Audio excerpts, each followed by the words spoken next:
Melbourne Knights down at half-time, Hugh City 3-0. Hey, man. Port Melbourne, South Melbourne before the ball, minute mark, locked it.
It could be maybe just the time I connected to power.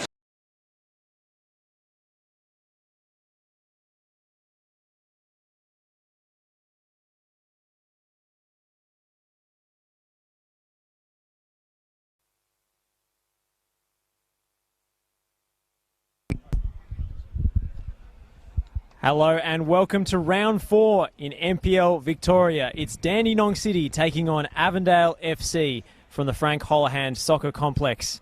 Sasha Ognanovsky's side are still without a win from 3 games, and he makes 3 changes from the side who lost to Hume City last week. Damir Solchin starts in goals with a back 3 of Adrian Leyer, Troy Ruthven and Stephen Topalovic. Jaden Unmack comes in at right wing back. Luke Pilkington shifts to left wing back. Liam McCormack, Zach Thompson, John McGuigan and Nick Kalmar make up the midfield, with Sean Filipovic playing on his own up front. Avondale, meanwhile, field an unchanged 11 from the side who defeated Green Gully last week. Chris Oldfield starts between the sticks with a back 4 of Dylan Jacoupy, Scott Hillier, Matt Reed and Blake Carpenter. Yite Towns, Jonathan Gamano and Tasuku Sakia make up the midfield, with a front 3 of Yusuf Ahmed, Stefan Valentini and Joey Katabian. The only change for Avondale coming on the bench, with James Riccobene coming in for Charlie Beverley. I'm Josh Parrish, and I'm delighted to welcome to the co-commentary position, Damir Kulash. Welcome, Damir. Yeah, pleasure to be here. Big-ish game, you could say, with Dandenong City taking on Avondale. Poor start by Dandenong City with just 1 point from 3 games, particularly given some of the off-season acquisitions that they brought in.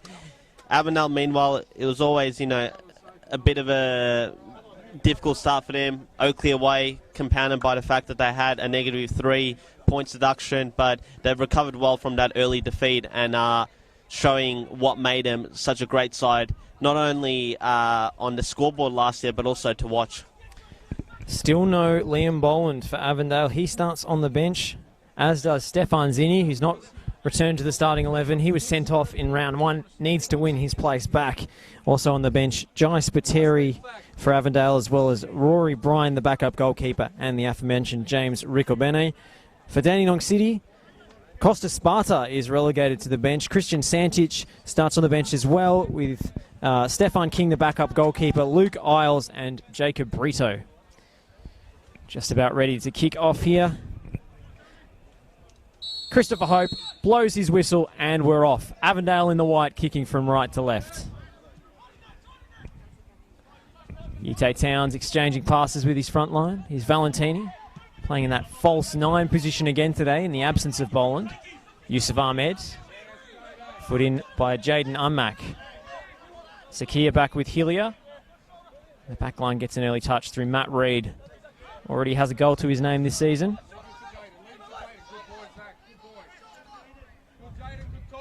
Two successive wins, 2 successive clean sheets for Avondale after that disappointing result in round 1. Of course, big mitigating factor was the early red card to Stefan Zini.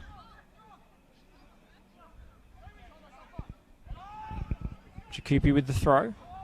A little bit of a scuffle early on between Valentini and Topalovic.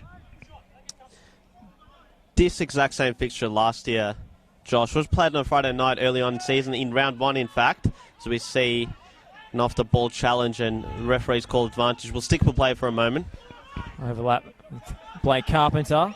Thompson clears, he wanted a free kick. Nothing doing, and Avondale have the throw. I think Avondale might have preferred the set piece in that situation, Damien.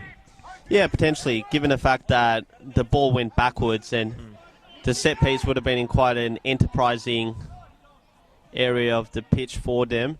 But this was one of the last games that didn't feature live streaming at the time, because it was a round 1 game last year. It was Dandenong City's inaugural NPL Victoria top flight fixture, and Avondale just blew them away that night 4-1, and it was a great introduction to Victorian football for Avondale's Japanese import Tatsuki Sakia, who had a blinder, potentially a 10 out of 10 performance, given that he got a goal, the opener, from a free kick, as well as 3 assists in a convincing 4-1 victory. Dandy City went down to 10 men at 2-1 down, with Pilkington getting a needless red, but overall, dominant performance for them. Here is Sakia, the man who terrorised them in round 1. Topalovic winning it back. Ruthven for Kalmar. Ahmed laying the challenge, and a heavy second tackle from Yusuf Ahmed. Referee says all ball. Sakia looks for Dylan Jakupi. Overlapping from the right. Ruthven with the challenge, and it falls for Kalmar. Filipovic. Plenty of pressure on him, but earlier challenge from Gumano, drawing the whistle of Chris Hope.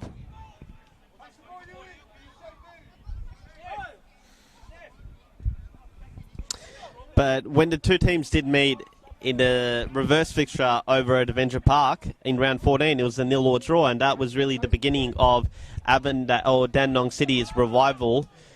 And from memory, the debut of Carl Valeri, Brendan Shantalab, and Adrian Leia.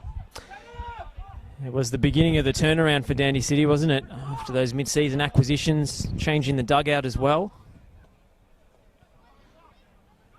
Goal kick taken long to Katabian. Jakupi.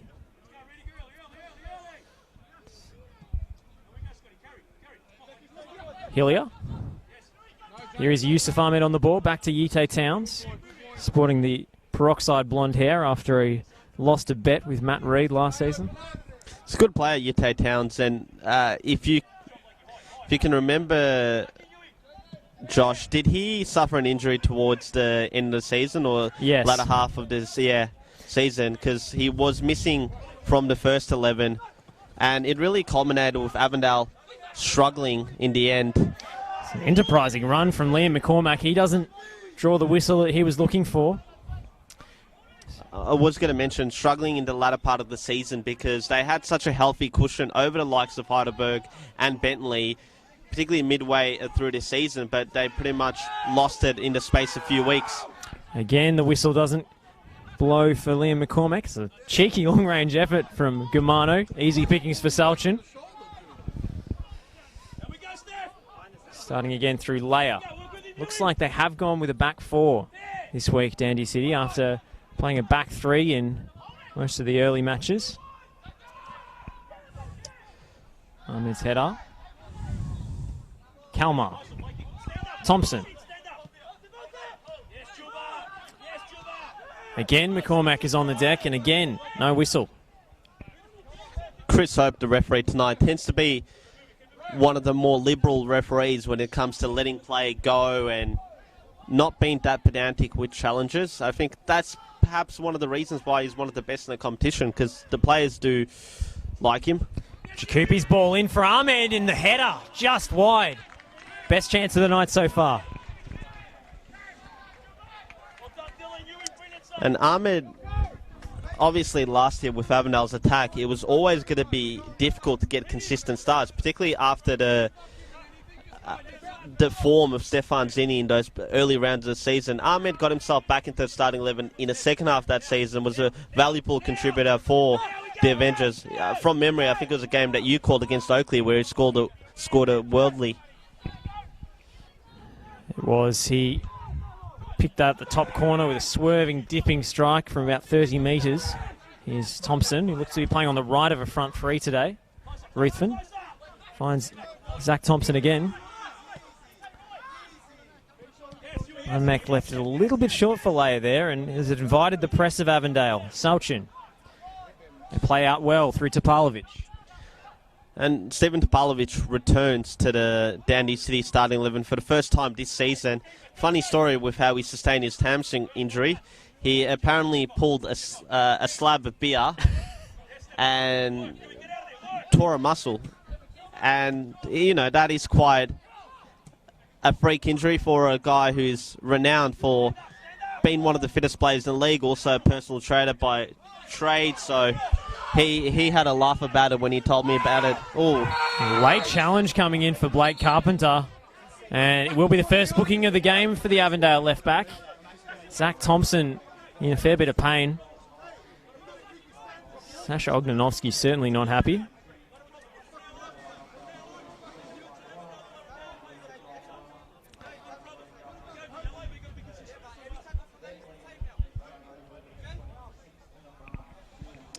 I don't think you can have too many complaints about that one. It was a very late challenge. Markovsky appealing for some consistency. Felt earlier challenge on the far side also warranted a booking.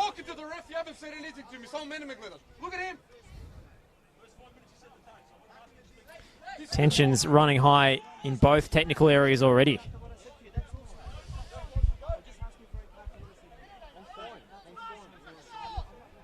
Got a bit of a Macedonian flavour beneath us. We've got Zoran Markovsky and Sasha Ognovsky, the two head coaches, and the fourth official is Daniel Ilievsky. Thompson's ball in. Was McGuigan up for the header? Not enough on it to trouble Chris Oldfield.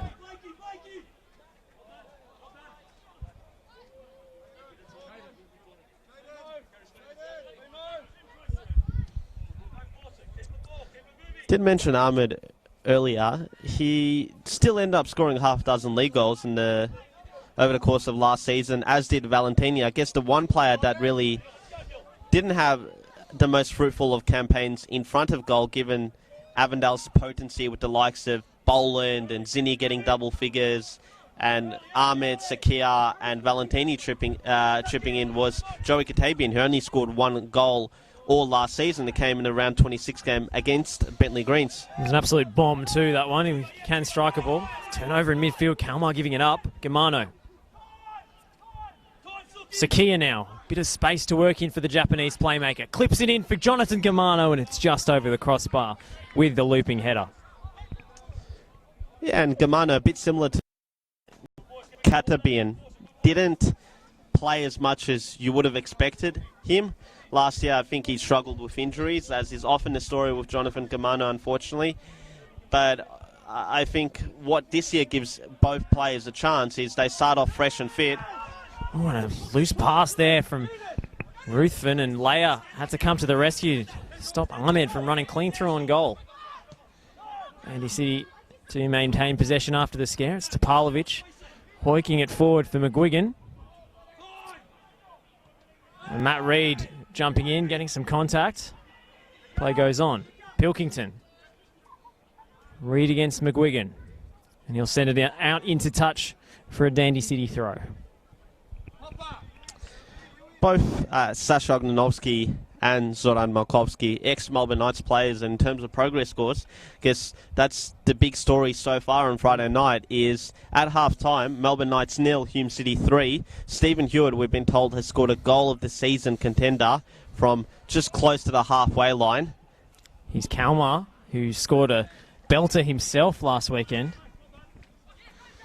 Hitting a half volley from about 25 metres with his left foot, no less, in off the post, leaving Michael Weir, of all goalkeepers, stranded, watching helplessly. I think he ended up winning the corner flags goal of the week, didn't he? I think so. Valentini coughed it up. It's Kalmar for McGuigan. Doesn't fall for McCormack. Sakia back doing his defensive duties. And Carpenter. Germano turns it over. Unmack. Play the safe option back to Damir Salchin, who's regained his first team place in recent weeks. Yeah, it started the and Topalovic is feeling his hammy. It's gone down, and Dandy City could be forced to make an early change here. And looks like a relapse of that injury for Steven Topalovic. It's a costly slab of beer, that one. You'd potentially assume that it's going to be Luke Isles who's going to come on, although I think he could have Luke Isles at fullback and maybe Pilkington slotting into the central role. He did play on the left of a back three last week, Pilkington. I mean, the other option is maybe you bring on Santic in central midfield and you move Troy Ruthven to centre-back, which he played last week, I've been told as well. But I think Isles is the more likely of the two potential changes, if that is the case. We'd have to reshuffle the midfield if you bring on Santic for Ruthven, who's the holding player there, dropping out. You have to... Oh, look, Kalmar can play in a more deeper position. He was deployed effectively as a 6 for Green Gully over the course of the 2019 campaign. Makes his return to Frank Holohan Soccer Complex this season. Didn't get off to a great start with that first round red card against Dandenong Thunder, which might have potentially tipped the ascendancy into Thunder's favour and ultimately saw the red and black side of Dandenong end up 3-2 victors on that night. He talked himself into it, didn't he, Nick Kalmar? Yeah, and luckily for him, it was the second yellow, so he only missed the 1 week. I think if you spoke to a lot of Dandy City people 12 months ago, during their early struggles, a lot of them were lamenting the fact that Kalmar had left the club because they felt his leadership and experience and quality in the middle of the park was lacking. There was only really once Valeri came in that they regained that.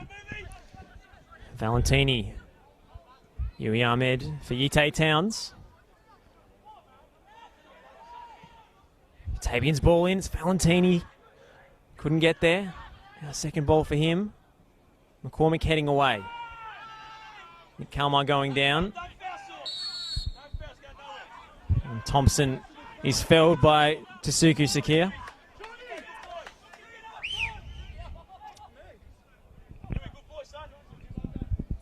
And Topalovic is back out on the field. He might try and play through it. Made a pretty memorable cameo in that Football Belongs series, premiered by Optus Sport. Will start next week.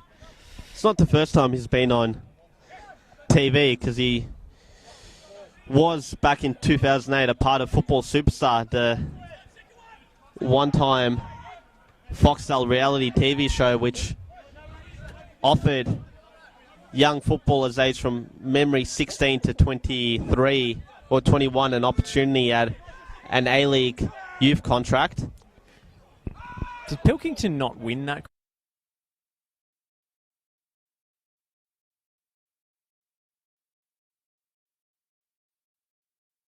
Valentini coughs it up against Ruthven.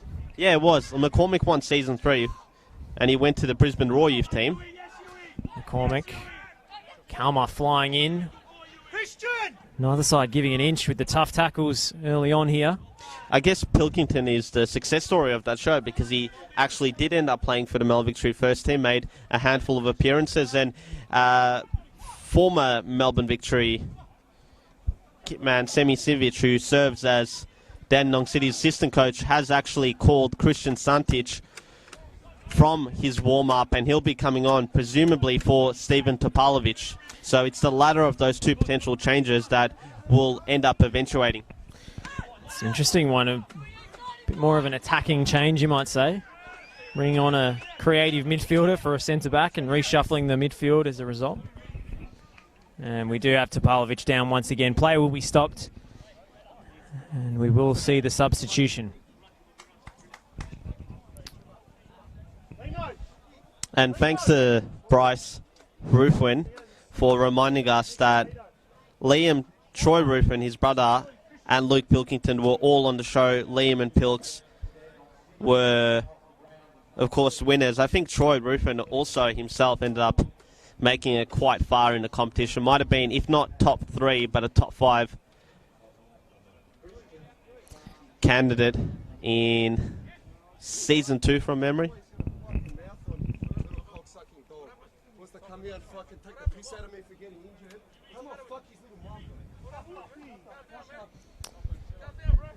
Christian Santic being introduced, a 19-year-old.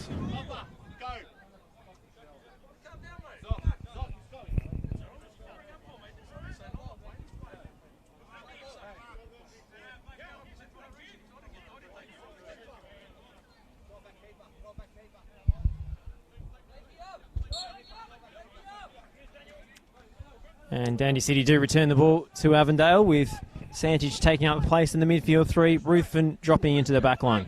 And speaking of Ruthven, I've just been informed by his brother Bryce that he did come 4th in season 2. So a few superstars at Dandy City. Big switch, looking for Ahmed. It's too much on it. And he's a quality addition to their playing roster, Troy Ruthven. Altona Magic's best player last season in a campaign that ultimately was successful, despite the fact that it faded out towards the second half of the campaign, given the fact that they were coming from NPL 2, and often NPL 2 sides find it difficult to adapt, but Altona were one of the more competitive that we've had in recent memory. Sakia. Katabian. Back with Towns. Carpenter.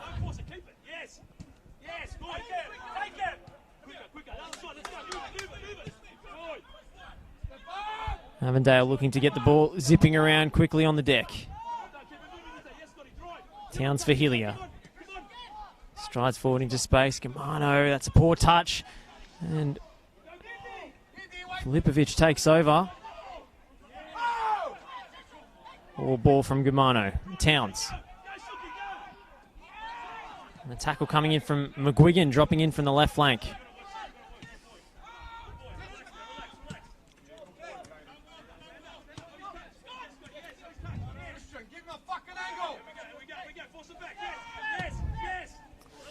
A little bit of a risky ball from Zach Thompson, but it evades Valentini.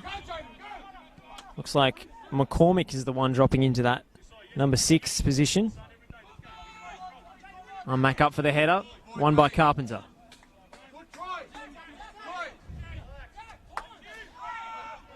Starts again quickly through Thompson. Santic. Pressure on his touch from Germano. Yusuf Ahmeds for Valentini now. Stefan Valentini, 2 goals in 2 weeks. Can't make it 3 that time. Pilkington with the tackle.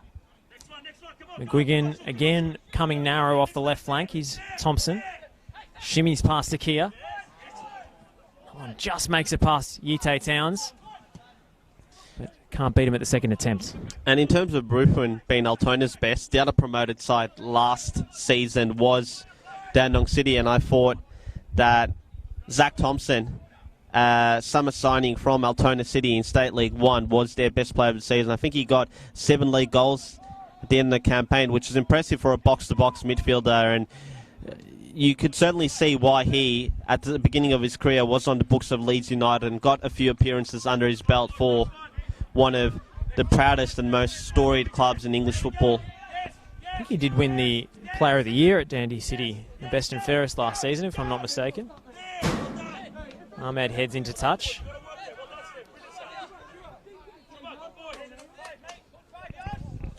I guess one of the things that for me hasn't been convincing yet about Dandenong City, because I did call that round 1 game against Dandenong Thunder, that derby fixture between two, alongside Bryce. One thing that was questionable about him was this formation that they are playing, and whether it gets the best out of the players that they do have available at the moment. Of course, no Chris Lucas. We have been informed that he's out for a month with an injury. Braden Mann, their other forward, has also suffered an injury that from what you've told me, he picked up quite late last week. He was stretchered off, in fact, after the final whistle, Braden Mann. His Towns skipping through, and he's clipped up by McCormick. Short a few options up front, but Avondale have taken the free kick quickly. It's Katabian. Looking to exploit Jacoupy's pace, but it's too heavy, and out for a goal kick. And there's no Tasmanian reunion between Braden Mann and Yite Towns, although Luke Isles, another from the Apple Isle, is on the bench for Dandenong City. Braden Mann winning top goal scorer and player of the year in NPL Tas 2018. His final season, 2018, for an injury-plagued campaign last season. Did he return to Tasmania in the second half of the season and play there? Or did he miss the entire season? Good tackle from Valentini. Here's Germano. Slides it through for Towns, appeals for a spot kick, and it's given. And I think Nick Kalmar is the player conceding the penalty kick, but Yite Towns, too quick. Yeah, I don't think there's too many complaints about that one. None of the Dandy City players are demonstrating, and neither is their coaching staff. Just a bit too quick for Nick Kalmar there. Committed, and ultimately concedes the penalty. Very quick transition play from Avondale. They were dynamic, moving the ball forward. Lightning speed as soon as they won it, and they've been rewarded with a spot kick. Jonathan Germano, former Melbourne Heart player, Melbourne City as well. Here is Germano from 12 yards. Makes no mistake and puts Avondale into the lead. The visitors up 1-0 at Frank Holohan Soccer Complex. And doesn't he love that, Jonathan Germano? I think he did score 1 goal from the penalty spot during his A-League career. And that's one of the things with Avondale, is that they can play the game at their own pace, which can sometimes even harbour or borderline a pedestrian pace, quite slow and steady, but they can just turn it on in a flash of a second, and they can hurt you, particularly with the fast-paced attack that they have with the likes of Katabian, Valentini and Ahmed. They'll definitely be a handful for the Dandenong City defence for the remainder of this game. A nice moment there with Germano celebrating with a young fan who ran up to the fence. Might be a relation, I dare say. McCormick. Dandy City with a mountain to climb now. They were in a winning position at halftime last week. Coughed it up and lost 2-1 to Hume City, who've started the season so strongly. This time they'll be the ones coming from behind. Filipovic. Reed stepping in. Pilkington cleaned up late. It's Joey Katabian, the offending party, perhaps looked a little worse than it was. And Chris Hope will keep his cards in his pocket on this occasion.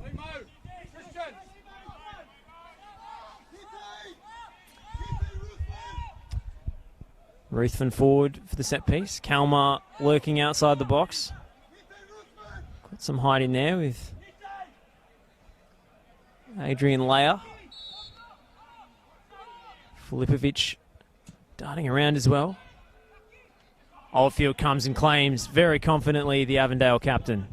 Very strong and commanding grab there by Chris Oldfield, who's slowly becoming part of the furniture at Avenger Park. I think this is his 3rd season at the club after a number of successful years at Hume City, where it was a big part of their successful 2015 FA Cup run. Layer just easing his former Melbourne Derby foe off the ball. Carpenter battling for the ball. Of course, played his football in Dandenong last season with the crosstown rivals, the Thunder. Yeah, one of their best players in a overall disappointing campaign for Dandenong Thunder. Brandon Barnes' goals might have captured much of the attention, but Carpenter himself had a solid season. Left back and left wing, 7 goals for a team threatened with relegation. That's not bad going. Here's a cross coming in for Avondale. Deflected and behind for the corner.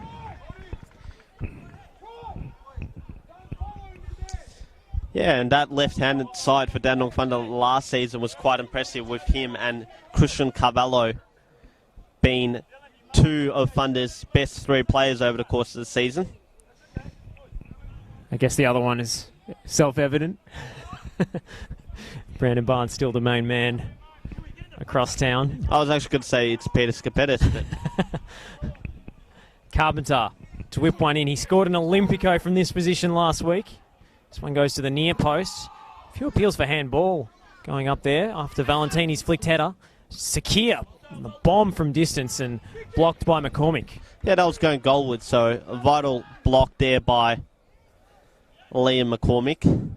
Don't think that there was anything really to the penalty shouts.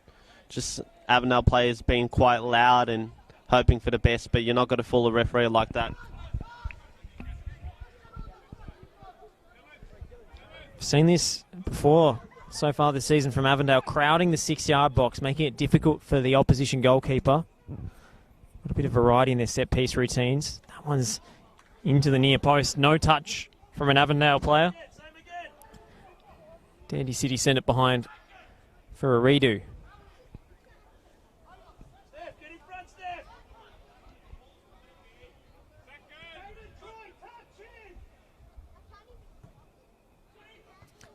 Head away by Leia. Wearing the armband tonight. Zakia sends it in again. Cleared by the new man, Santic. Filipovic sends one for McGuigan to chase. And Jakupi, with his pace, was always going to get there first. Ruthven up against Valentini. Always favoured for that header. Kalmar. It was Hillier with the clearance.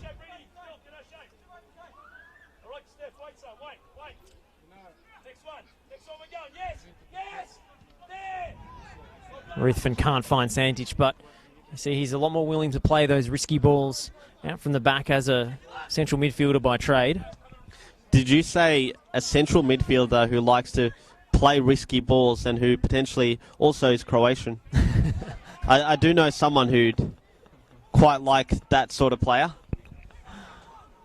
I think he's probably standing under the commentary tower at Summer Street.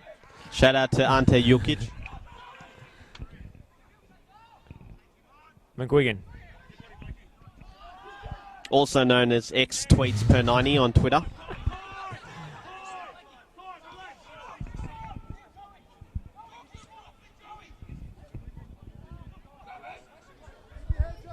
Sakia.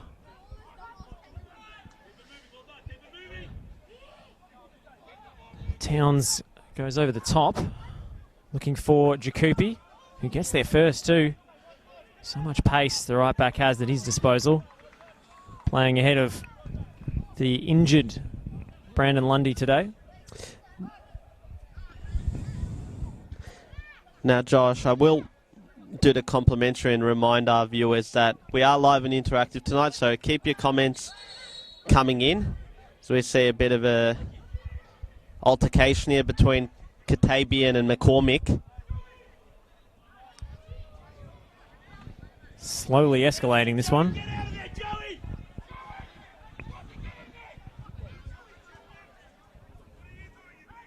Not really sure how that one arose. Seemed to start out of nothing. Maybe the referee shouldn't have stopped playing and let it get carried away. But Yeah. all players in there making their feelings known. Yeah, both the referee, Chris Hope, and his assistant Astro elected to just stand and watch, and they have a better perspective of actually what happened there by doing that. And ultimately, the players around McCormick and Katabian did a good job in terms of de-escalating it eventually. Everyone's put their handbags away, and we'll get back underway with Jakupi on throw-in duties. Might send this one in long. He does. Valentini's wrestling with defenders in there. I think handfuls of shirt on both sides. In terms of comments, Josh, got a couple here. Williams asking his mate Ethan, what's the manager doing not starting Luke Isles in the first place? He needs to go. But I think... Bit early for Sasha Ognoski to get the boot. Particularly for not starting Luke Isles. I mean, no disrespect to him. It's a late tackle going in on Nick Kalmar. Looks like there will be another yellow card coming out here for Joey Katabian. Yeah, I think they've just gotten into Joey Katabian's head because there's no need for him to put in a late one there onto Kalmar, who has walked off gingerly away from the scene. Of course, there are the two protagonists from that penalty incident that saw Avondale claim the lead.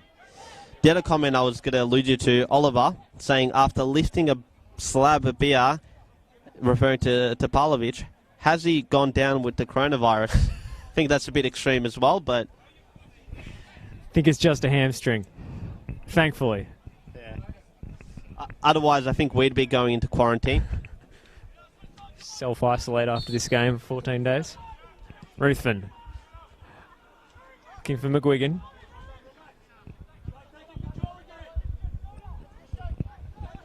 Do also have a match commissioner here tonight who's sitting just behind the fourth official, giving an element of professionalism that you don't often see at this level. Certainly up in the quality of dress sense on the sideline, if nothing else. Katabian. Good left-footed ball out to Ahmed, and Salchin is off his line. Appeals for handball against the veteran goalkeeper. The referee keeps the whistle away from his lips. I don't think it hit his hand. Good decision. McGuigan's flick. Oh, Reid got himself into a bit of strife there, and the clearance came off an Avondale player.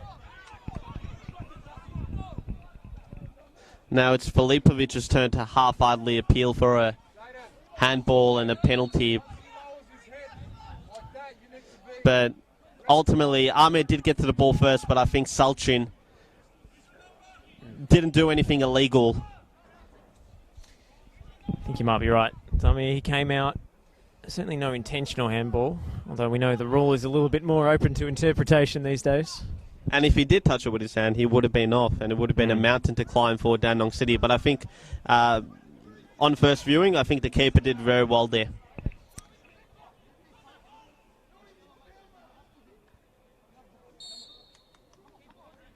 McGuigan to take the corner. Whips it in to the 6-yard box. Oldfield was out. Didn't quite claim it. And Sakia. Leia is screaming at the assistant referee here, I think, looking for a handball. I'm not sure where he got that from. On Mac, I should say. Back with Salchin.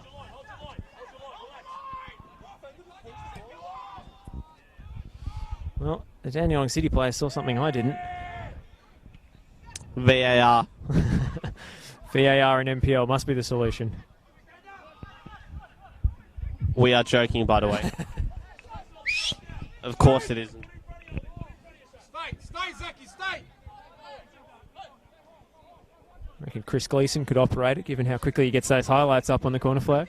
I think that's a very fair point. And shout out to Chris Gleeson, who was meant to be calling the Melbourne Knights Hume City game, but he's not feeling too well. And while he's not at the game, I can assure you he's hard at work compiling all the highlights that he does. Spends countless hours over the course of a weekend and the week doing that at no cost to, no monetary reward to himself. And I can assure you that Victorian football coverage is poorer without it. Here. Reid. For Towns. He's caught on the ball there, Yite Towns, and Filipovic He's doing the doggies up front to win it back. Here's Zach Thompson. Kalmar. Filipovic. In tight against Scott Hillier. Chips into the channel for Thompson. Flashes across goal and just needed a touch that never came. McQuiggan demands sliding in there. But interesting to hear your take on John McQuiggan, because as is the case in the A-League, well, pretty much any league in the world, with foreign players, with the NPL, you're only allowed a certain amount of visa players as well. There tends to be heightened expectations regarding imports. How have you seen him over the course of the early rounds and, of course, last week in the game that you did call? Well, it's interesting they've signed him from a State League 1 side in Altona City. But hey, he worked with Zach Thompson. He did too. He hasn't been a nailed-on starter so far, but I think he does offer something different to their other midfield players as he appeals for the free kick there. And that was Katabian, who's on a yellow. Has to be careful, Joey Katabian. It's Ruthven against Valentini. Uses the body well. There's Troy Ruthven. Kept in play by Pilkington. Nicely done by Dandy City here. It's Kalmar for McGuigan. Goes down looking for the spot kick. And it's outside the area, says the referee.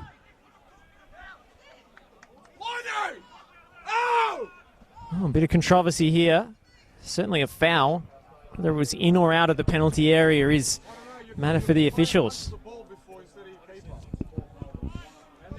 Not sure what you made of it, Damir. Difficult from our commentary position to tell. I think it's difficult, but on first glance, it might be one of those that contact is made outside and he's fallen inside. Still a good range for someone as accomplished as Nick Kalmar from a dead ball.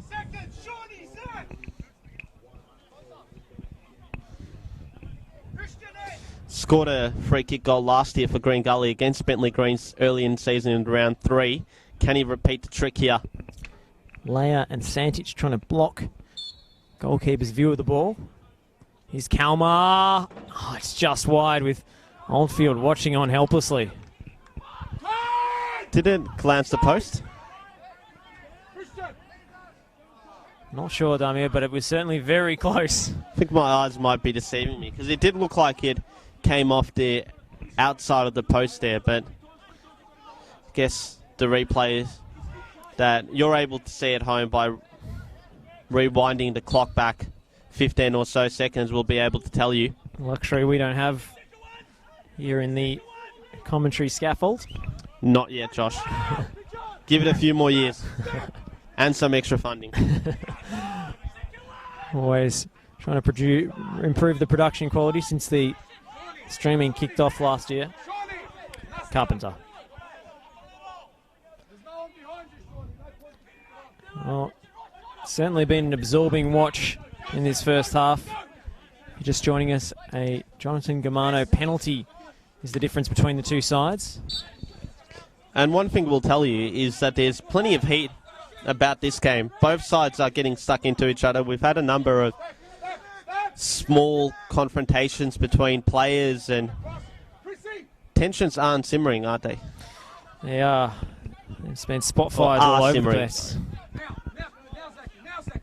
Haven't quite boiled over yet, but certainly plenty of bite in this contest. Sakia, little backheel turn. McCormack hits the deck. It's Towns. Carpenter.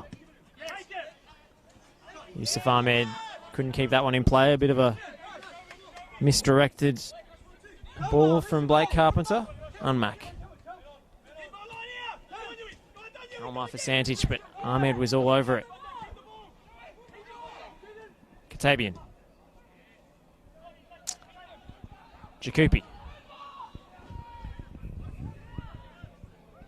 Sidesteps two players there, Dylan Jakupi. He's done so well.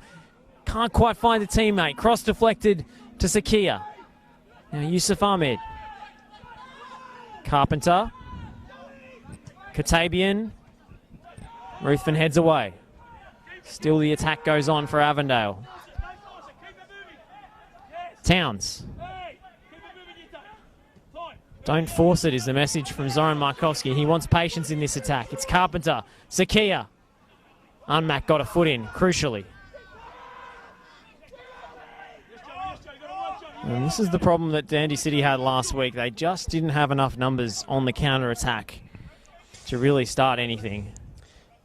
The one thing I'd say to that is the equation changes substantially if you do have a fit and firing Chris Lucas in the starting 11, because he's a player that will tear you to shreds with his pace. I think that's what they've been missing in the opening rounds, Damir. The injured Chris Lucas. So Carpenter turns it over. Filipovic just doesn't have the same quality or presence about him in the box. Hard worker. Certainly, he's won the ball back on quite a few occasions tonight so far, but he doesn't have a lot of support in that lone striker role with Braden Mann, the informed forward, ruled out. Did look like broken ribs to me, I must say, last week. Kalmar coughs it up and cynically drags down Jonathan Germano. We do have a player down.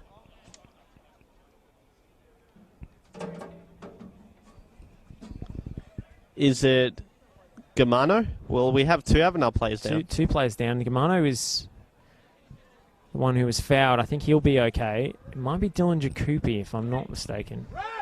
And we did hear the Avondale bench, Zoran Makovsky, tell James Ricabene to warm up.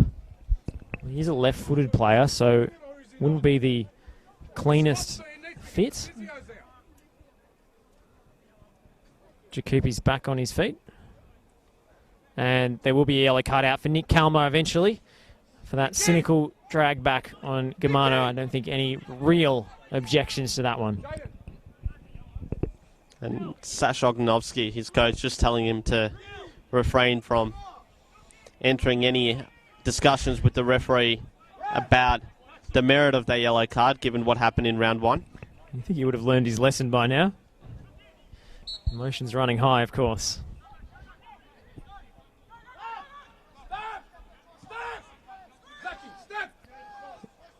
Jacoupy seems to be okay to resume. Oldfield. Filipovic doing the pressing. Kalmar with the sliding challenge. Germano for Katabian. No foul against Unmac. His layup. Santich with an inventive flick out to McGuigan. Very nice touch from the 19-year-old. Looks for Santich on the overlap. Jacoupy with the covering challenge. I have to say he does look the business, Christian Santich, the midfield playmaker they've brought over from Perth Soccer Club in the off-season. You spoke about the inventive nature of that ball. You give someone like Chris Lucas that type of ball and his pace, and in a more advanced position, Dandy City will be having a lot of fun with opposition defences this season. It's all about having really the patience, particularly Santich is only 19, so with a young player, you will get inconsistency and not the finished product ultimately, but he's certainly got plenty of potential about him. And Dandy City have won the corner here. Santich one half of that midfield duo that terrorised NPL WA last season. The other half, Harley Orr, has gone across town to play for the Dandy Thunder, so derby reunions for the two Perth boys. Meanwhile, it's McGuigan with the corner. Kalmar was appealing for the foul. Avondale can't quite clear their lines. Filipovic goes down. And the foul against Pilkington, and Avondale get things restarted quickly. Ahmed was offside. He's back on now, and Zakia finds him with the pass. It's a terrific ball, but Ahmed can't quite bring it down under pressure from McGuigan. Kalmar. Towns. Bit of pinball at the moment. Neither side able to maintain possession.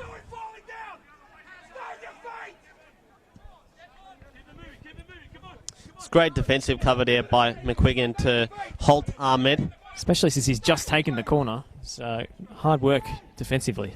Progress score in the A-League. It's 2-0 to the Western Sydney Wanderers, and it's the local Southeast boy, Scotty McDonald, with a double. There you go.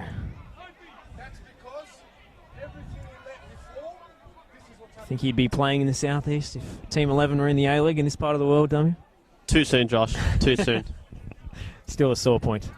Some broken hearts in this commentary box. In this area as well, I think it would have done a lot for football in the Southeast. We are in Dandenong, Team 11 Heartland. And if you're wondering what the NPL scores are, I'd tell you, but my Football 24 app is down, so for the second time last week. Leia flying in, he did get the ball. Santich with a lovely pass out to Thompson. His pass, not so good, but he does win it back. And he's caught by Hillier. Linesman flagging for that one.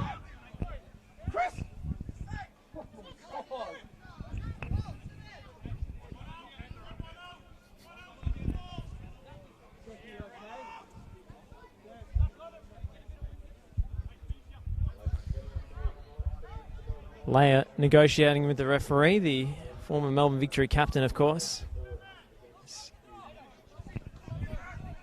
So much experience. Came out of retirement to play for Dandy City last season after taking up a role with Adidas. It's McGuigan over the dead ball.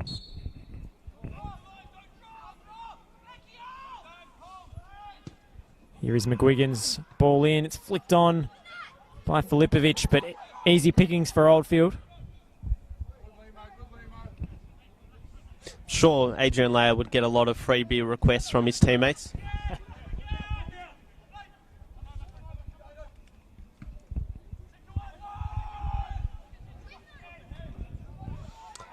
I do have a progress score at Summer Street where it's hit the 80th minute, or it's just about to go into the 90th minute actually, and credit to Melbourne Knights because they are one of the good clubs when it comes to social media and progress scores.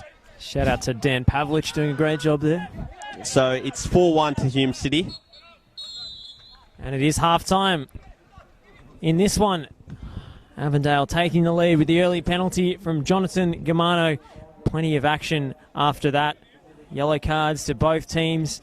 A big penalty shout for Dandy City that was adjudged to be just outside the area, but the home side, they've huffed and puffed, but they haven't quite got back into this contest. It's half-time and it's 1-0 to the visitors. Tell me your thoughts. Yeah, you could say it's a deserved lead for Avondale. I think they've been the better of the two teams, although Dandy City certainly themselves haven't been disgraced, but they just haven't got going as well as they would have liked. Obviously, the key talking point of that first half was that penalty. No complaints about it. It's as clear-cut of a penalty as you'll be able to see. And Jonathan Germano made no mistake from the spot. As we mentioned, there's a lot of spice to this game.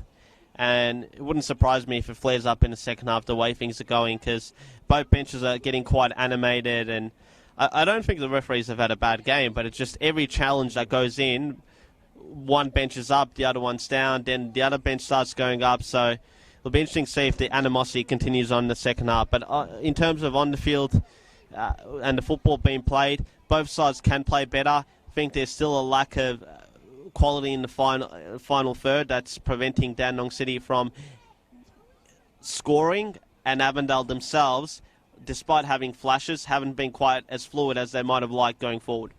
Big halftime team talk coming up for Sasha Ognanovsky. We'll be back in 15 minutes. Stay with us on the NPL Victoria live stream.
thought it was a player. Could you hear swearing? Could you hear the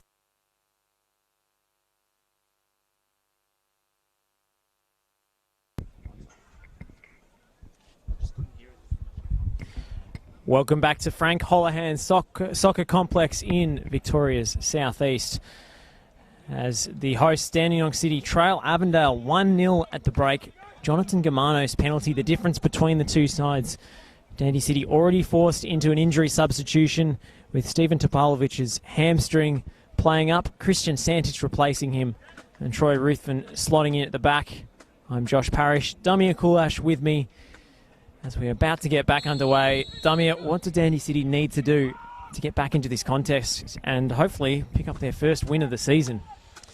be more potent and assertive than they were in that first half, because while they had periods where they were the better of the two teams and really putting quite a bit of pressure on the Avondale defence, they weren't able to translate that into a goal. They did have a near miss when a ball flashed across the post, as well as Kalmar's free kick as Sakaya launches a shot that goes out wide near the corner flag in the end. That was way off target from Suki Sakia, not his best. Well, as someone who likes to pride myself on the correct pronunciations of names, I can admit that that wasn't my finest moment, because it is Sakia, isn't it? I believe so. Here's Santich. Filipovic. It's not the worst pronunciation of Sakia's name. Heard in the past week. Or even attempt to pronounce it. Matt Reid on the ball.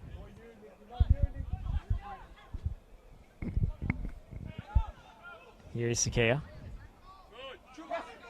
Bit of an ambiguous pass, that one. Jakupi deals with it. Katabian. I've had a conversation with Joey Kay about the pronunciation of his surname. He said it all sorts of ways and he does not mind. So I'm going to go with a rhyme of Kasabian because it's fun. So you got Katabian, Katabian. Katabian, I think is how he says it, but here he is. Joey Katabian. It's a hard one to get your mouth around. Here's Damir Salchin to clear. And a free header for Blake Carpenter, who's had an impressive start to life at Avondale FC. Their one off-season signing. Here's Yusuf Ahmed, who wins the corner. He's got his hands full dealing with Yusuf Ahmed tonight. Jaden Unmack. Surprised, I have to admit, to see Costa Sparta drop to the bench after his impressive performance against Hume City last week. Did offer a lot on the attacking end for Dandy City in a game where they weren't on the front foot too often. He named in the corner flag team of the week. He was. He definitely impressed Chris Gleeson anyway. Myself as well. Sakia plays short to Ahmed this time. Carpenter was available. They go back to Sakia instead. Valentini, the header, came off the wrong side of his head, and he's actually tripped up Sean Filipovic as he fell. I think he's arguing that his eyes got caught in the lights, that he was blinded by the lights. Not often you see Valentini a rabbit in the headlights. He's a good end product so far this season. 2 goals in 3 games. And for those counting at home, that was my first Bruce Springsteen mention. Ahmed. Pass to Yusuf Ahmed, still going. Oh, what a goal! Yusuf Ahmed taking on all comers, and Avondale have a 2-0 lead. Magic from Ahmed. Too easy by Yusuf Ahmed. One of the best solo goals we've seen in NPL Victoria in recent memory. And that's the form that took him to Melbourne City a few years ago as a 17-year-old for Dandenong Thunder. It's the first of the season, and I'm sure it's not going to be his last. Yusuf Ahmed, he has that X factor, maybe an unpredictable, inconsistent talent at times, but my word, can he score a cracker on his day? And that was one for the highlight reel. Yusuf Ahmed dribbling past 3-4 players, and Sasha Ognanovsky is absolutely fuming that a firmer challenge didn't come in from his defence. I don't think that's the main thing that he's angry about, because he's certainly berating the referee Chris Hope about a challenge that, or a missed call that wasn't called for Dandenong City, that I can't remember where there was a foul, to be honest. Must have missed it. Well, Leia not letting Ahmed past him again. He lays the challenge that time. I have to admit I didn't notice anything controversial in the lead up to that one. Damir. Kalmar. We're just watching a replay. Yeah, and don't see anything. It must have been something early on in the lead up to that goal that has irked the ire of the Dandenong City bench. Katabian, Valentini. He's up against it in that physical duel with Ruthven. That's what they miss without Liam Boland up front, that target man presence to bounce passes off. But I mean, it's one of those things, like say there was a foul somewhere in there early on in the lead up to that.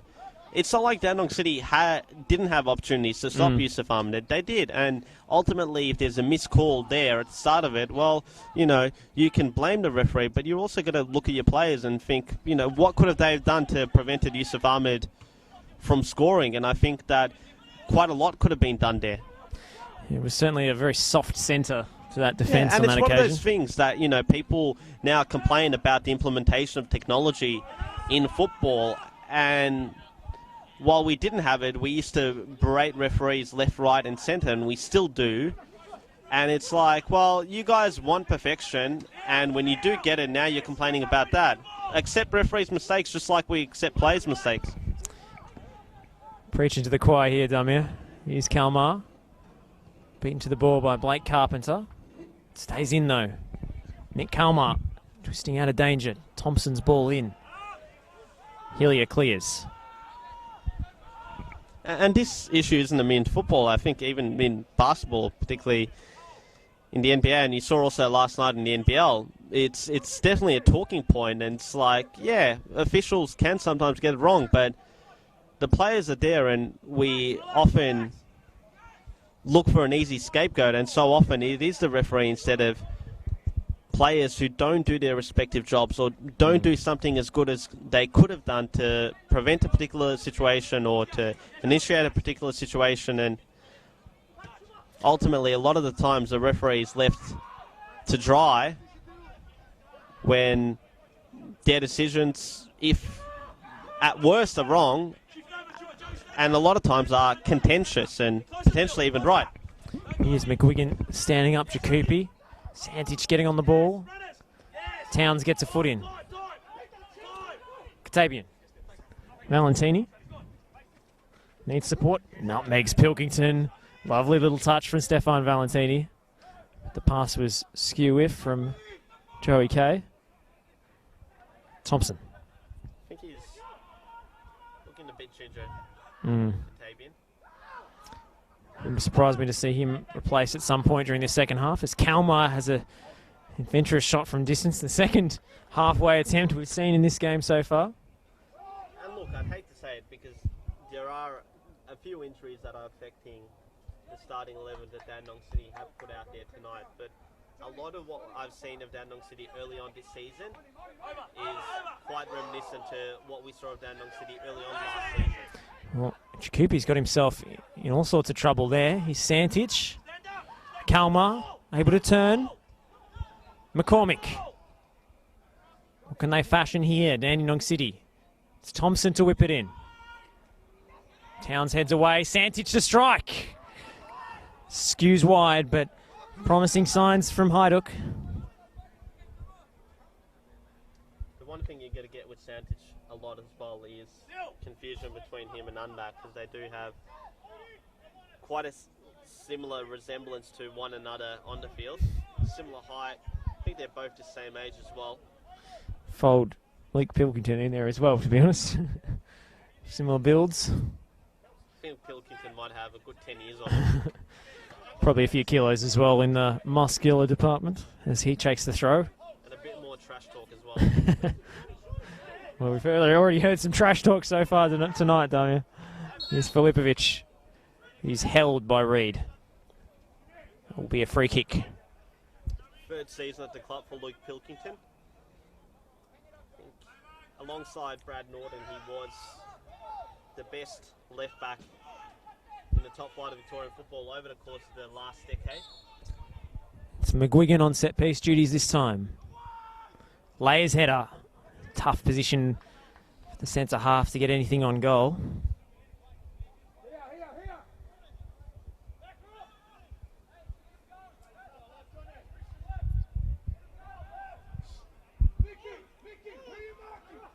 Well, high press from the goal kick by Dandy City.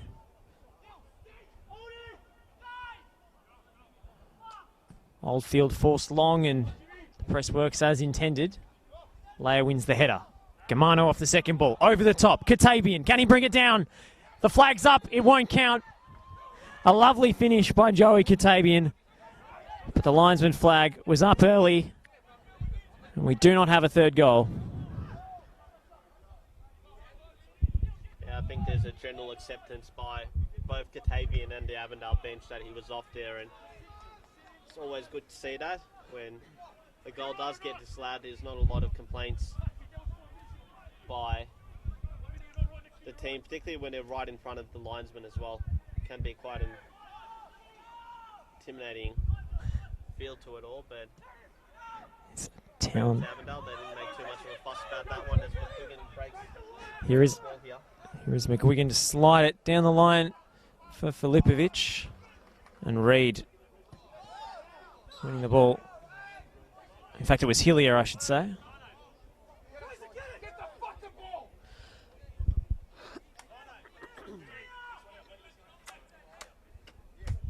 Pilkington. Filipovic's flick, but no one there to latch onto it. Oldfield with the quick restart, and you can see how Avondale might be able to hit Dandy City on the break as they're forced to risk, as Ricobene is preparing to come on. That is James Ricobene, his brother Phil, injured this week again. And apologies if you are hearing me for the first time this half, because I've been told that my microphone was off, so in scenes quite reminiscent of what we saw at St Albans Melbourne Knights last week. Hopefully we caught a few of your pearls of wisdom on my microphone, Damia.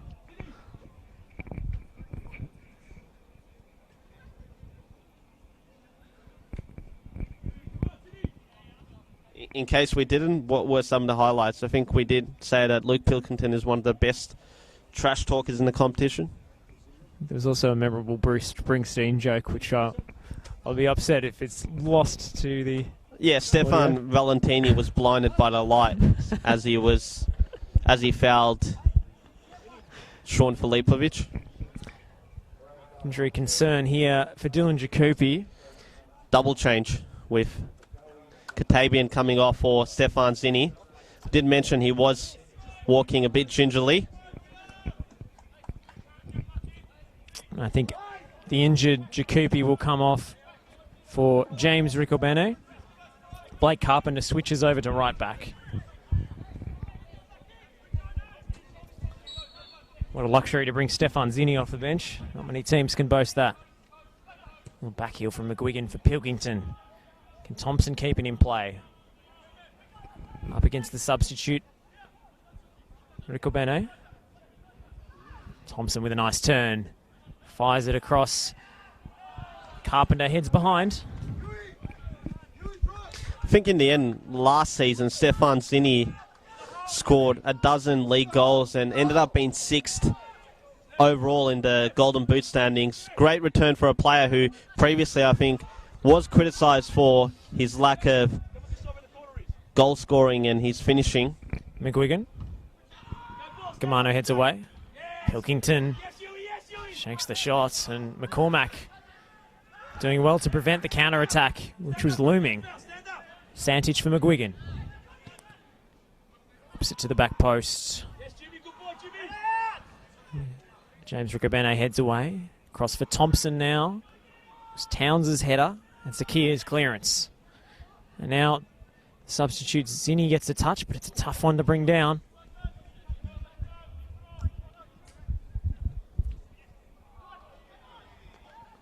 Unmack. It's Nick Kalmer looking for the return for the overlapping right back, but it's intercepted. And Towns for Ahmed. Scored that fantastic solo goal earlier in the half and seems in the mood tonight.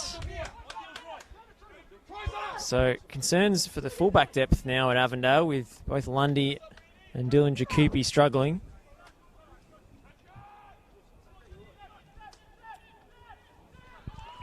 Layer under pressure. And he does well. Former Melbourne Victory captain. Hillier on the chase against Filipovic. Oldfield will clear.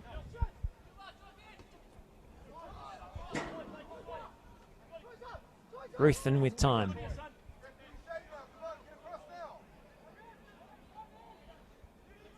Again, they're trying to find Unmac, but doesn't come off.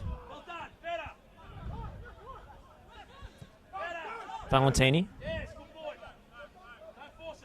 takes the contact from Pilkington. Bit of a physical duel going on between those two. It's Towns for Sakia, who has space to work now. Plays in Zinni. Zinni past Unmac, who fouls him, and that will be a booking for the right back. It's always something you have to factor into the equation when you're marking Stefan Zinni, is his explosive pace. Sure, if there was a 100-metre sprint, he'd be right up there when it comes to these leagues. Fastest players. I think, you can make a potential comparison if you're looking at a Premier League footballer to Daniel James. Very direct, Stefan Zinni. Loves to take on defenders. And plenty of strikes on goal from the edge of the box. I think Dylan Jacoupy might rival him for explosive pace over 100 metres. A bit like James, a good early season start. Sakia. Away by Kalmar. Santich won it against Zinni, but now it's Ahmed. McCormick for McGuigan.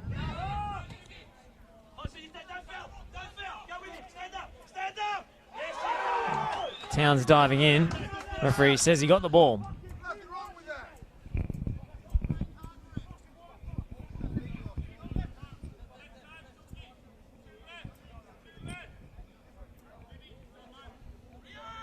Kalmar, good turn. Takes on Towns again, strikes and it's blocked. Sakia, he's got Valentini on the right. Looks for the direct ball. Up against Ruthven. Valentini's past him now. Will he go himself? He does, and it's saved well by Salchen. Well read by the goalkeeper. Not sure if you can hear that, but Zoran Markovski is not happy with Stefan Valentini for not putting the icing on the cake there.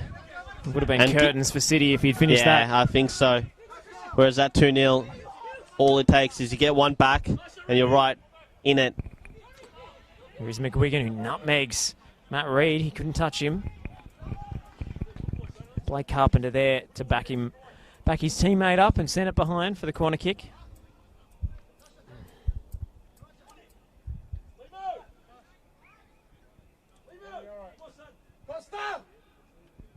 Costa Sparta will be prepared. Jaden Unmac struggling a touch.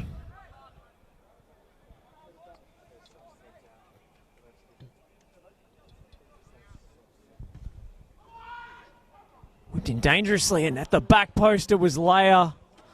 What a chance. I think that initially flicked off an Avondale head, and Leia was on rushing at the back post, but just arrived a bit too late for him to make the connection goalwards that he was looking for. We will have the substitution made now. Liam Boland is being prepared by Avondale, but first it will be Costa Sparta to replace number 14, Jaden Unmac. Yeah, got a fresh fade on him, Costa Sparta. Looking sharp after arriving from AFC Wimbledon in the off-season. He goes back to that right back spot or right wing back spot that he was deployed in last week, as Unmac goes off. Bit frustrated, Unmac, with his body, I think, there, rather than anyone else in particular. I think it's just been a very frustrating night for Dandenong City all up, and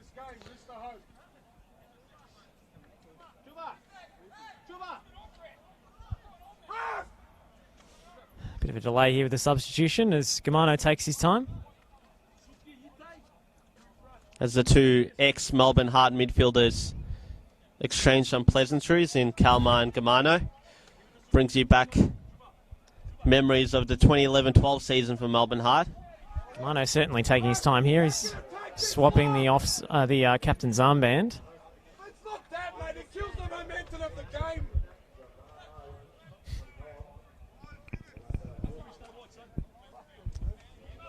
Where do you find these clowns?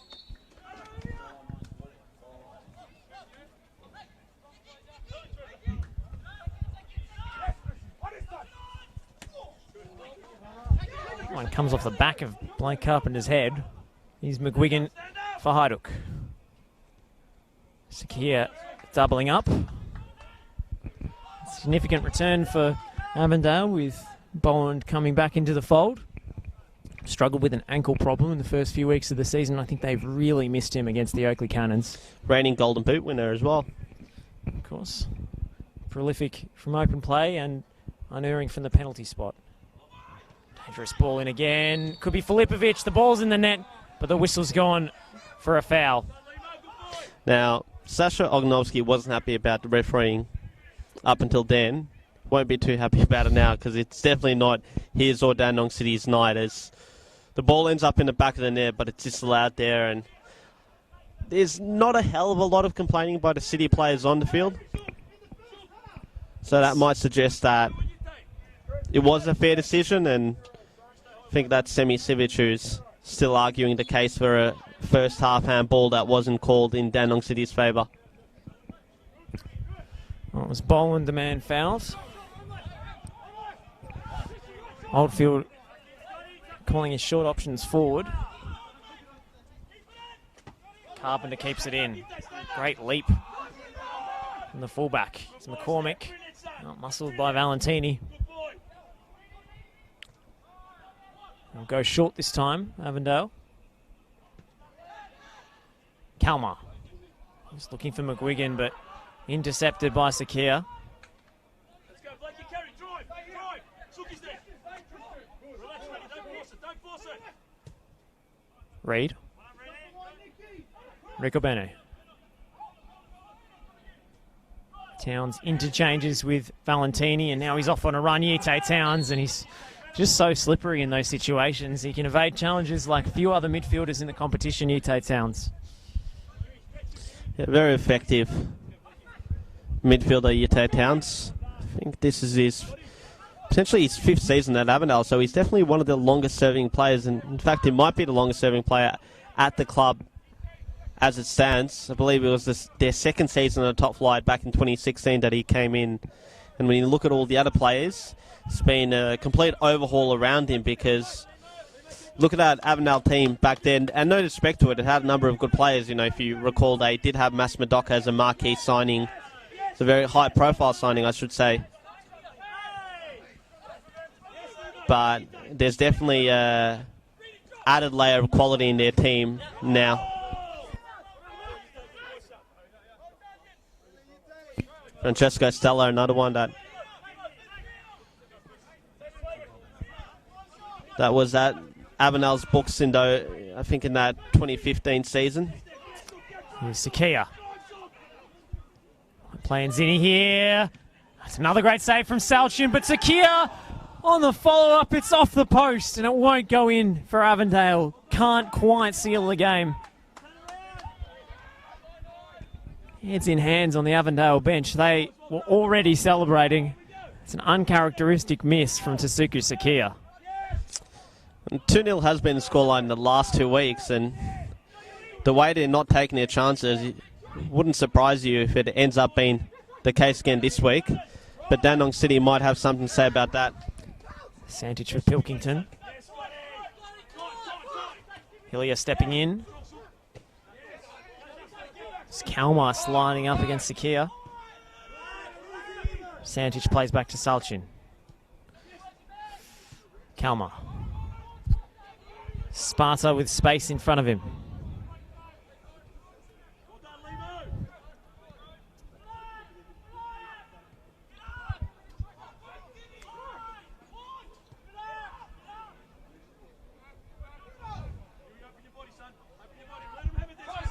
Ruthven.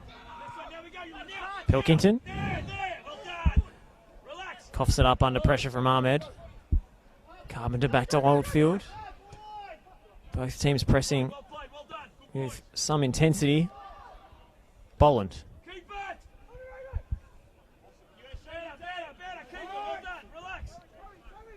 Relax, don't force it.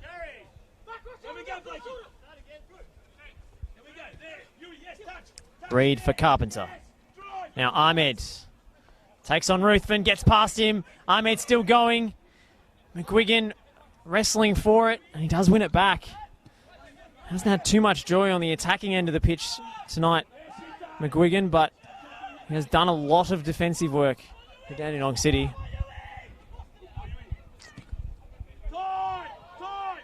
Ricabene. Sakia.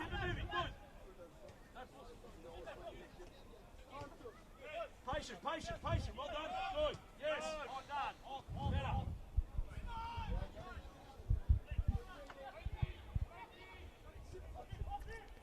Boland dropping deep, as is his trademark, to get involved in the build-up. Every second Avondale keep the ball. It's 1 second closer to 3 points. Carpenter over the top for Zakia. Run back by Santic, and now it's Ruthven to win the throw off Ahmed.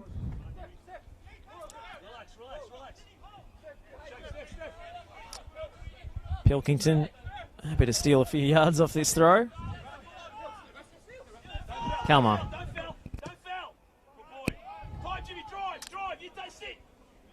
And straight to Ricabene from Kalmar. His long-range passing, the radar's been a little bit off tonight. Yeah, and apologies for being quiet in the last couple of minutes. My mic wasn't off. Just looking through. We're trying to look through some of the progress scores. It's tough when the go-to live score isn't working in the NPL. Boland coughs that one up. Now McGuigan. Cuts onto his right. McGuigan still going. Shoots. And blocked by Reed.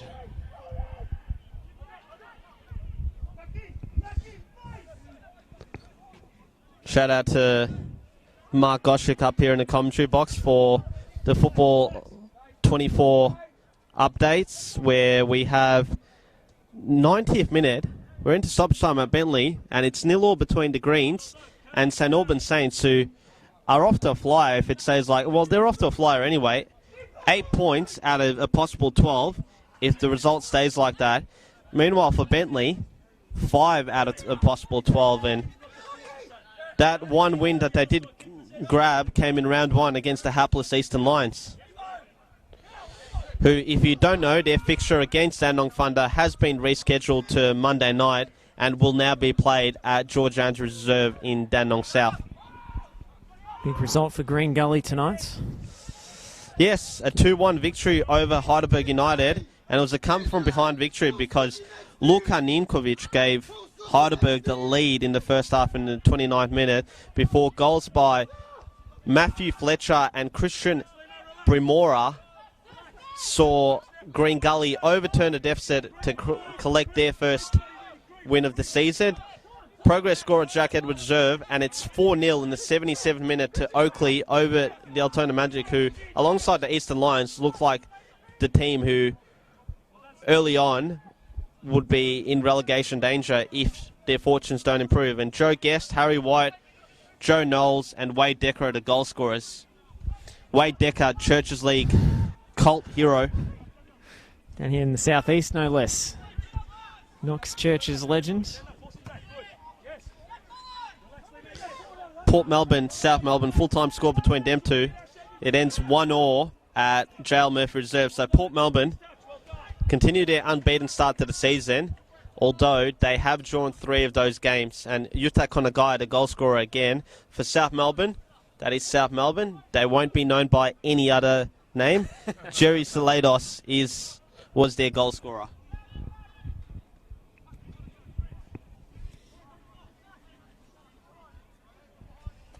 Yes, the same South Melbourne that were once known as the South Melbourne Lakers before. Well, they haven't told us not to call them the Lakers, so Yeah. it's not a directive. Maybe we can bring that one back, though. Bit of a nickname. I didn't say anything about no one telling us not to call them anything. I think you've implied that.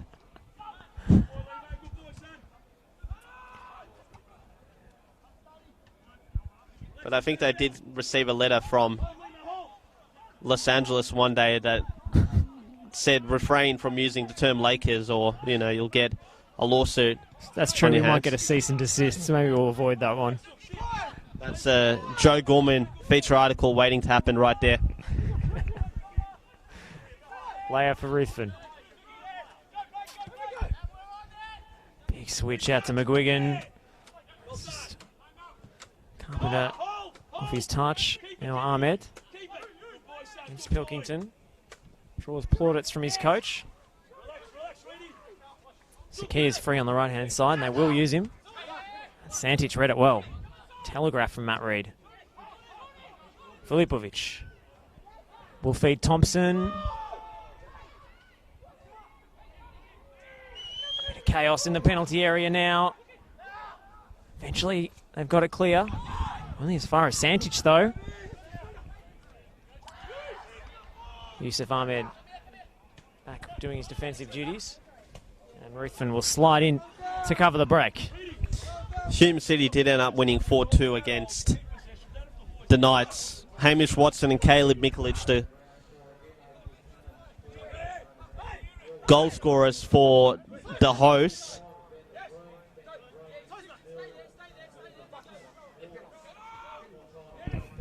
Bit of confusion on the Dandy City bench at the moment. Looks as if Luke Isles had the wrong shirt. Here's Liam Boland.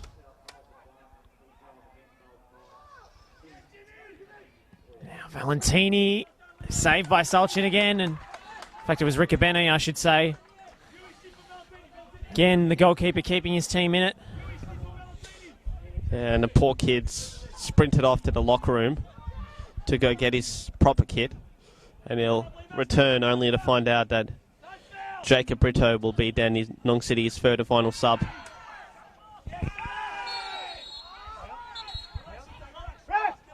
McCormack away from the scene of the crime, but he gets the card.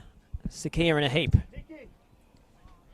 Johnny, go to the other side. Zaki, drop in. Nick his position.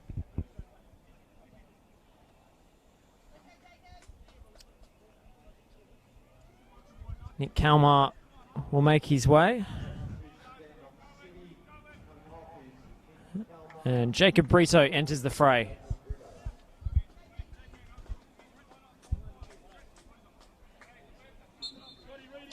Zach Thompson drops into midfield. Brito will play on this left-hand side with McGuigan switching to the right flank. Well, Josh, if looks could kill.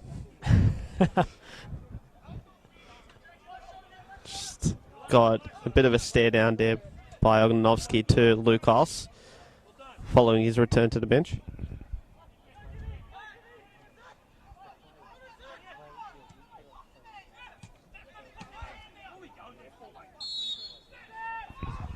Foul goes against Valentini. McCormick looks for the substitute, Brito.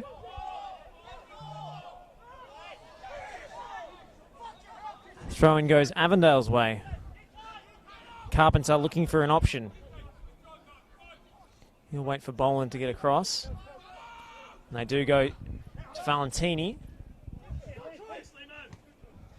Would you believe it or not, Josh? But apparently that's not the first time that has happened to Dandenong City this season, because we've been informed by Bryce that Jacob Brito had the wrong shirt on the other week against St Albans, an old jersey or warm-up kit, which I think ours also had, and had to get to their current strip from the change room. Well, frustrations pile up for Sasha Ognjanowski. Boland, the flag is up. He was off target anyway.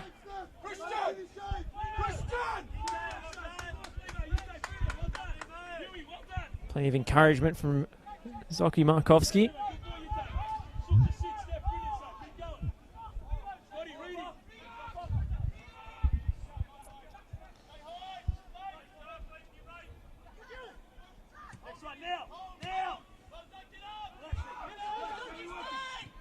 I think tonight they've looked very blunt. Dandenong City, they're really missing Chris Lucas and Braden Mann. Plenty of decent lead-up play, but very little presence up front. Didn't help that Topalovic also went off quite early on and disrupted their midfield composition as well. Yeah. Brito with poor first touch, and Carpenter takes advantage. Boland against Leia. Defender comes out on top. It's Ruthven for Pilkington. Leia with first time for Zach Thompson.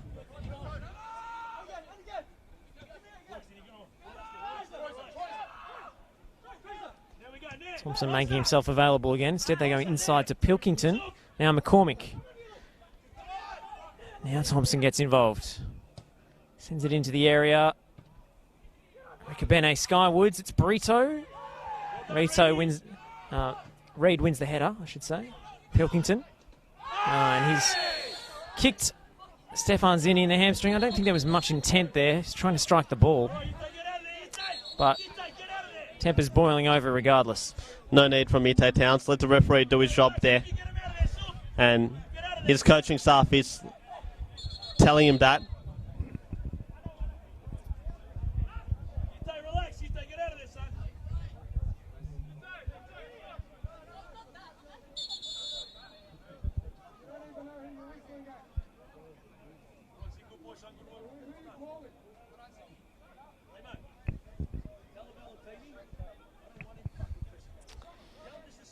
It will be a card for Luke Pilkington, who pleads innocence. I have to say I sympathise with him in that case. It's just trying to strike the ball, maybe a tad reckless, but certainly no intent to harm. He was trying to hit a shot on goal, and Stefan Zini simply nicked in front.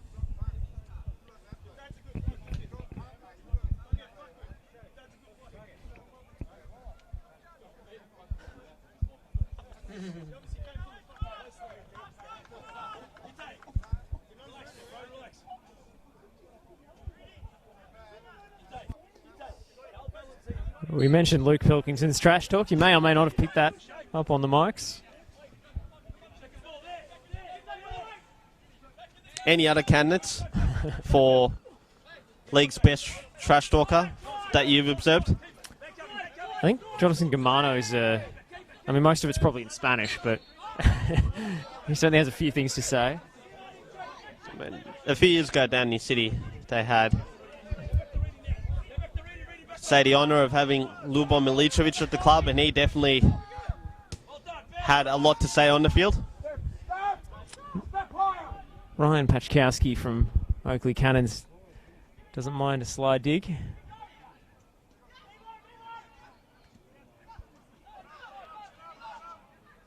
Nikola Jurkovic. Oh, surely. He'll definitely give Pilkington a run for his money. He tends to get sucked into it as well. Maybe doesn't have the thick skin of the premier trash talkers in the competition. And it will be a yellow card for Sasha Ognjanowski for sarcastically applauding the referee.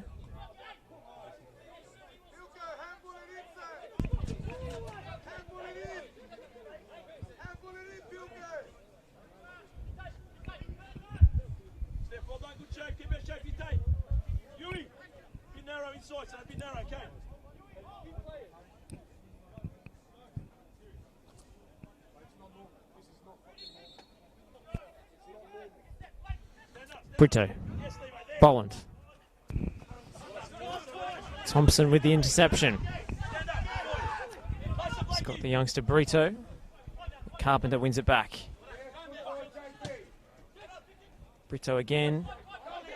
Double teams. Valentini avoiding the sliding challenge.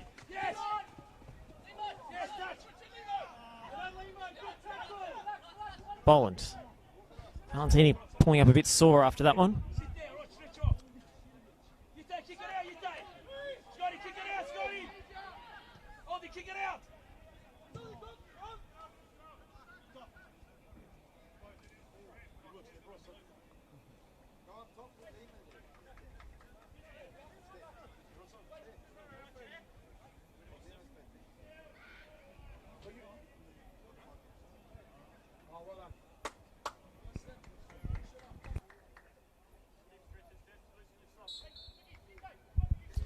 Get back underway.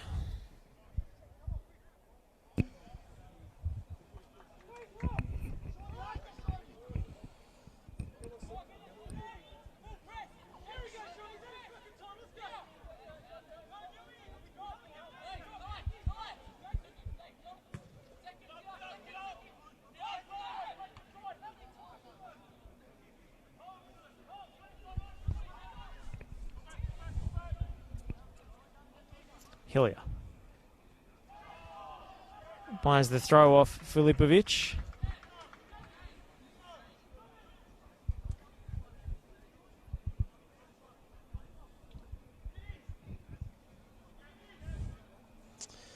Don't see any signs of a Dandenong City recovery, unfortunately. It's more likely to be Avondale to polish this thing off. It's Ahmed Fazini. Ran into trouble there, Stefan Zini. Pilkington frustrated by the decision, but Avondale get the free kick. Yeah, you got the ball, Pilko, but unfortunately you took the man out in the process, and ultimately it's going to be a foul every day of the week. It just compounds the frustration for Dandenong City. It's been one of those sort of nights where nothing seems to be going right for you, and even players, top quality players that they do have on the field, are not having their best of games. Blake Carpenter wanted that free kick. I think Liam Boland might have pulled rank. Sakir's over it as well. Sakir scored from a similar position last year. It's Boland. It's a lovely hit. Just beaten away.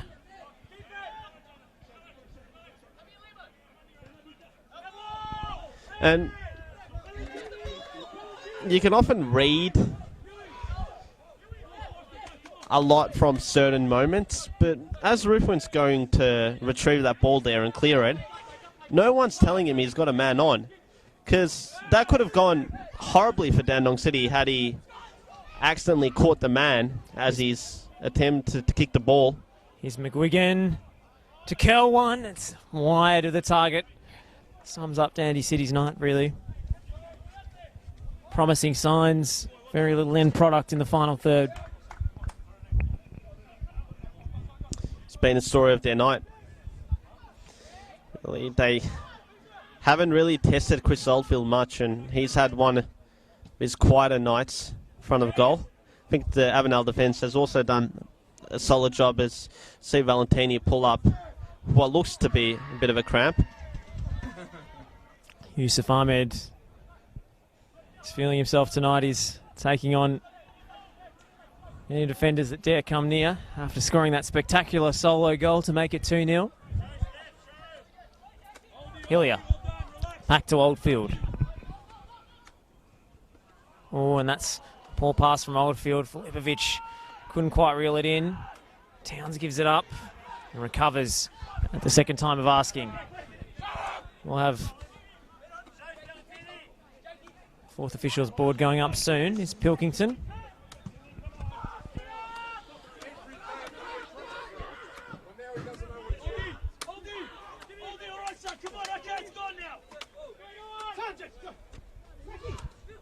Going to have 4 minutes of stoppage time added. Zinni keeps it in. Boland. Sakir's on the run. Up against Santich. Sakir still going. Sakir squares for Boland. 3-0. Avondale finish it off in style, and it's the returning Liam Boland with the goal. Easy as you like, into the corner, and Avondale go home with 3 points. And it's that classic combination of Sakia and Boland that's greeted by applause from the Avengers bench. They're delighted with the showing tonight, and that goal caps off a dominant performance for the visitors. Boland, first of the season, I'm sure he's looking to make up lost ground in the Golden Boot race. Couldn't have gotten off to a better start here tonight, and he'll definitely be a handful for opposition defences in the rounds to come. But Avondale, like they did last year, come here to Frank Holohan Soccer Complex and dismantle Dandenong City. The board goes up. We will have 4 minutes of added time. Here's Sparta. Beaten away by Reed. It's Sakia scrapping for possession. Whipped into the area by McGuigan. Carpenter heads away. Towns. The ball was for Zinni. The interception by Pilkington.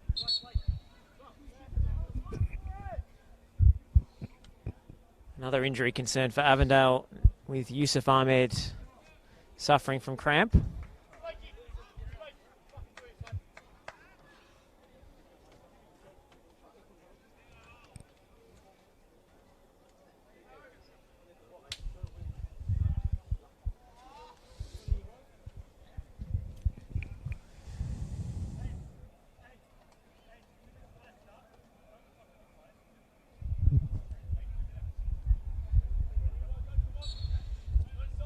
See a number of people heading towards the car park. It's not the easiest car park to get out of at full time, so I can understand that. Boland's flick. Lucky for you and me, Josh, we'll be doing post-game interviews. So it'll clear up a bit by the time we're leaving, and hopefully those any interviews that we do will be up on the corner flag over the course of the weekend.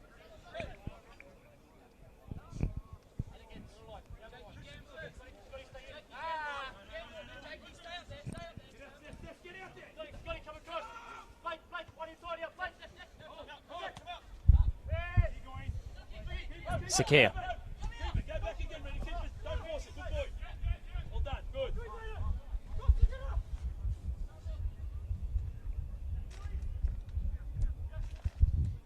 Hillier for Ahmed. Ricobene. Avondale content to keep possession and wind down the clock now. They have their 3 goals.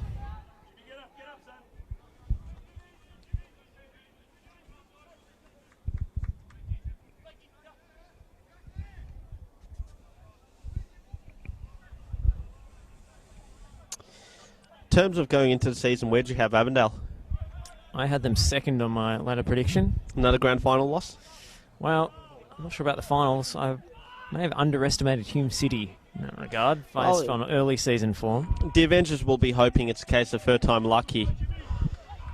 They've definitely played some quality football over the course of the last 2 campaigns, and you're probably going to say that they've deserved at least 1 grand final win out of the 2. I think Oakley are looking the goods this season. Yeah, Very Oakley and Hume, the 2 early front runners, I've got to say. St Albans, the surprise packets, really. I was expecting a bit more out of Green Goalie this campaign. Maybe this is the start of the turnaround tonight. Yeah, well, you got to remember, Oakley started last season really poorly, and they came within 1 game of making it to a grand final. I think they ultimately finished 3rd. And that was the 2nd season in a row they had poor starts and were 1 game away from making a grand final. And you also have to factor in Bentley had that collapse after the departure of Anastasiadis that saw them, finished 5th in the end? Something like that. I think it was their poorest ever season in the NPL era. Yeah. And they still won the grand final. They won it from 5th to get 1 up on victory.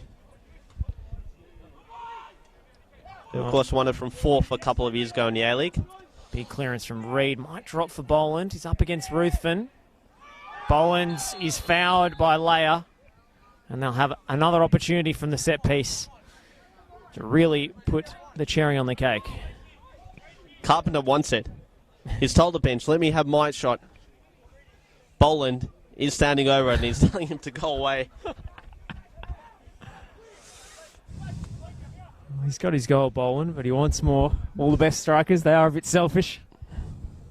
I think Carpenter's laughing it off. It's sort of like that little kid. He's the new boy. Getting told to go away by an older kid. Here's Boland. Great save by Salchin. And that is all she wrote here at Frank Holohan Soccer Complex. Avondale, for the second year running, have come here and won by a 3-goal margin.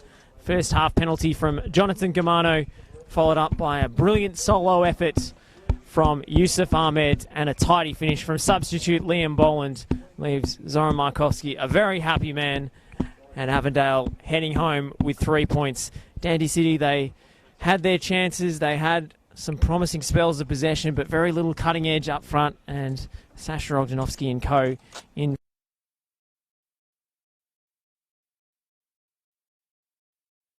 Yeah, unfortunately for them, it's not the best of nights, but for Avondale, it's a dominant victory at the end of the day, and it helps when you have the likes of Yusuf Ahmed and Joey Katabian, as well as Liam Boland coming off the bench, who are quite prolific. Katabian, of course, won a penalty that Gamano converted in the first half, and that was followed up by Ahmed's sublime solo finish that will be replayed over and over again over the course of the next 3 days, and Boland got in on the act in the end.